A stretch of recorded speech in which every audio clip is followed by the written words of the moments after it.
The lockdown in Ottawa set the stage for difficult times ahead for many in our community, but the Ottawa Food Bank was there when needed most. They had some challenging times in the early stages of the pandemic, but thanks to your contributions and of course the partnerships they have with businesses across the country, they were able to help some of the most vulnerable in our community.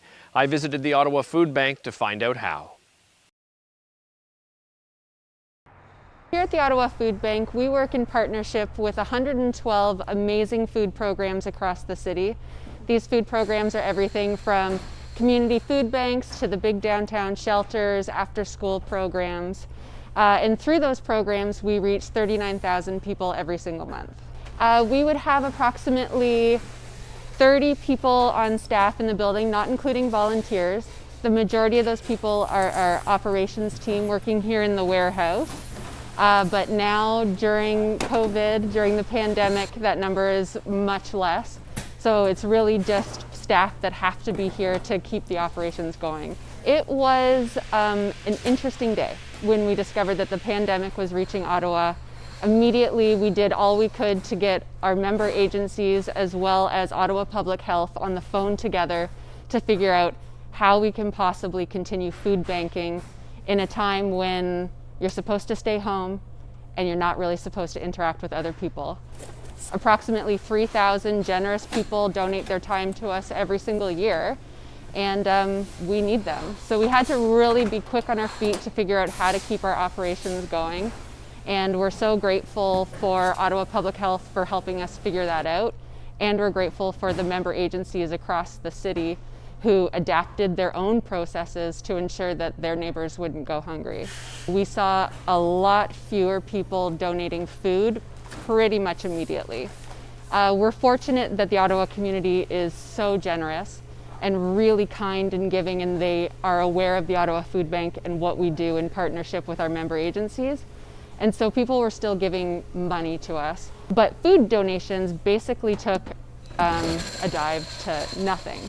So that really changed how we had to purchase foods, because there are things that are items that people donate really often that we generally don't buy because we don't have to. And now we found ourselves in a situation where we had to start buying these staple items. A lot of the changes that we made in shop here were staff heading home, as well as changing how we operate with our volunteers that you can see behind me. There's plexiglass that sort of separates everything into quadrants, so each volunteer has their own area where they work to help us sort through the food. We had to limit the group sizes of people that could join us in our warehouse. And then we also had to work with our member agencies to help them find a system that works for them. We have incredible grocery store partners in the city of Ottawa, and we could not have gotten through the pandemic without them. We couldn't get through providing to the community without them, quite frankly. And so since we purchase in bulk, we're able to spend our money more wisely on the items that we need. As well, the grocery store partners then turn to us when they have excess of items and see if it's something that we need at any given time. And that really helps keep our costs down as well.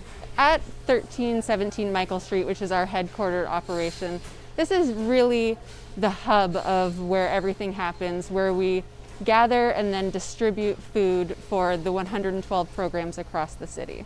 So any food that comes to our warehouse, whether it's from somebody doing an event or from grocery stores, donations of any way, shape, or size, they come in through our receiving side, and then they get sorted by volunteers in our volunteer sorting area. And the way that that works is every item that is sorted by volunteers gets seen by two individuals.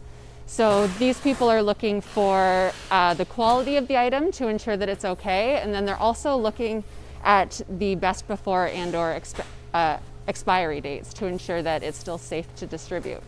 We have a fleet of, I believe, 5 refrigerated trucks, and they head out every morning to deliver food to food banks across the city, and they come back every afternoon filled with food that they've picked up at grocery stores or events.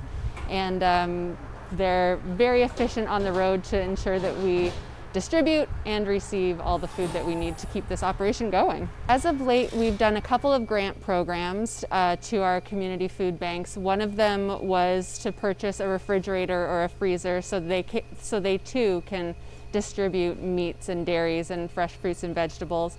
These are the big refrigerators that are a little bit more pricey. A lot of programs don't necessarily have the means to pay for something like that, and we don't want to see those communities not get fresh food as a result. So we were really happy to be able to help to provide those grants to organizations. And then another grant that we have just recently started to pilot is our Global Marketplace grant, which is money going to community food banks so they can purchase the food that their communities request the most. So we know that certain communities have people living there that visit their food banks with different backgrounds, and it's not necessarily food that gets donated to a food bank a lot, but it's food that makes them feel like they're at home. So we want to ensure that these programs can purchase the food that is most welcoming to these people. We are open for business, so Ottawa Public Health is trying to tell people that we have to find a way to live with the virus as safely as possible, and so too are we. So we definitely are accepting donations of food. We still definitely need volunteers to help us with food sorting, to help us on the farm before the harvest season is done in October, and of course always with monetary donations. Those help us out a lot.